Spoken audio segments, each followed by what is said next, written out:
Hello friends, good morning. তো দেখো আবার চলে এসেছি আর একটা নতুন ভিডিও নিয়ে। কালকে যে আমি ভিডিওটা দিয়েছিলাম বসন্ত উৎসবে, তো আজকের হচ্ছে তার দ্বিতীয় পার্টটা আমি দিচ্ছি। তো চলো, ওয়েলকাম টু তাকুদেব ব্লগস। আমার আর একটা ভিডিওতে তোমাদের সবাইকে অনেক স্বাগতম এবং আমার অনেক ভালোবাসা।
তো দেখো, এবার আমার ছেলে গিটার বাজিয়ে শোনাবে, সরি গিটার না, ইউকুলেলে। তো কপালটা এতটাই খারাপ, সব ভিডিওই ঠিকঠাক হয়েছে, কিন্তু এই ভিডিওটার সময় এতটাই ডিস্টার্ব এসছে, তো তখন তো বুঝতে পারিনি। তো বাড়িতে যখন এসে ভিডিওটা শুনি, তখন দেখলাম যে খুব ডিস্টার্ব হচ্ছে, মানে কেটে কেটে যাচ্ছে আর কি, কেন জানি না কি কি ব্যাপার হয়েছে সেটাও বুঝতে পারলাম না। তো ও ফার্স্ট টাইম এটা পারফরমেন্স করছে আর কি, এই প্রথম আর কি। তো ভাবলাম একটু ভালো করে ভিডিও করব, কিন্তু আর হয়ে ওঠেনি, কেন জানি না কি হলো, কি হঠাৎ করে সব ভিডিওই ঠিক হয়েছে। দুটো এই বাবানের মানে আমার ছেলের ভিডিওটা আর একজন মেয়ে গান গাইছিল ওরও ভিডিওটা, দুজনের ভিডিওটাই এরকম সেম সেম হয়েছে। কেন বুঝতে পারলাম না ব্যাপারটা। তো যাই হোক চলো, তো এটার জন্য আমি তোমাদের কাছে আগেই সরি চেয়ে নিচ্ছি, কারণ এটা আমার ছাড়লাম না, ছাড়াই উচিত ছিল, কিন্তু তবুও ছাড়লাম, ইচ্ছে হলো, কারণ আমার মন চাইলো তার জন্য আর কি। তো ঠিক আছে, দেখো শোনো। কেন যে আমাদের সঙ্গে এরকমই হয় কে জানে কেন, মানে দেখো সব ভিডিওগুলোই ঠিকঠাক হলো, মানে মানে আমার ছেলের বেলায় এরকম হয়ে গেল। আমার না খুব খারাপও লাগছে, একটা মানে আমার একটা জায়গায় কেন জানি আমার খুব খারাপ লাগছে যে আমাদের সঙ্গেই কেন এরকম করে ভগবান। তো ভগবান তো কেন এরকম করে বুঝতে পারি না। তো যাই হোক চলো, তো ও ভালোই মোটামুটি প্রোগ্রামটা করেছে, ভালো বাজিয়েছে, তো ভালোই লাগছিল মোটামুটি, কিন্তু শোনাতে পারলে ভালো লাগতো, শোনাতে পারলাম না, কেটে কেটে গেছে।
কিশোর দুরন্ত রাধারে কিনিতে এলো, রাধারে কিনিতে এলো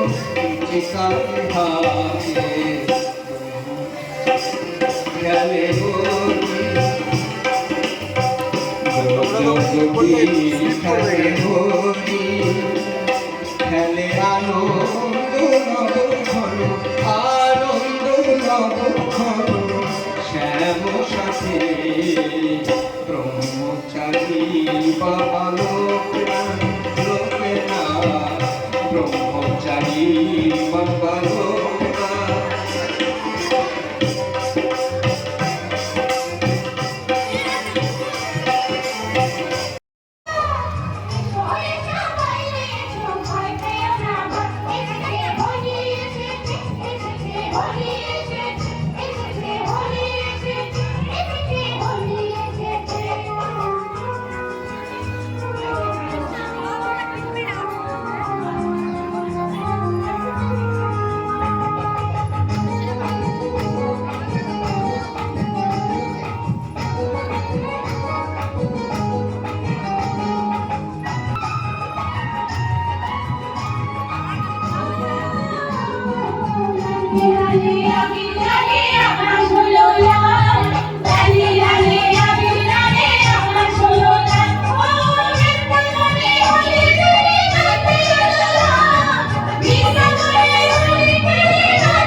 তো জীবনে ফার্স্ট টাইম আমি বসন্ত উৎসবে গেলাম আর করলামও, সেটা হচ্ছে আমার ছেলের জন্য। ছেলে যদি না এই ইনস্ট্রুমেন্টটা বাজানো শিখতো তো ওটা হতো না। তো যাই হোক, এটা ছেলের জন্য একমাত্র সম্ভব হয়েছে। তো খুব আনন্দ হয়েছে, আমরা নাচা গানা সবই করেছি। শুধু একটাই কষ্ট হলো, আমার ছেলের ভিডিওটা ভালো মতন হলো না, সেটা তোমাদের সঙ্গে আমি শেয়ার করতে পারলাম না। চলো, কোনো ব্যাপার না, পরে যদি আবার কোনো দিন কোনোভাবে যদি সুযোগ হয় তো তোমাদের দেখাবো। তো আজকে ভিডিওটা এই পর্যন্ত, দেখা হবে আবার একটা নতুন ভিডিওতে। তো দেখো, আমি তোমাদের সঙ্গে কিছু ফটো শেয়ার করলাম, তো তোমরা দেখো। আর এখানে আমি আমার ভিডিওটা শেষ করছি। কেমন লাগলো প্লিজ কমেন্ট করে জানিও তোমরা সবাই।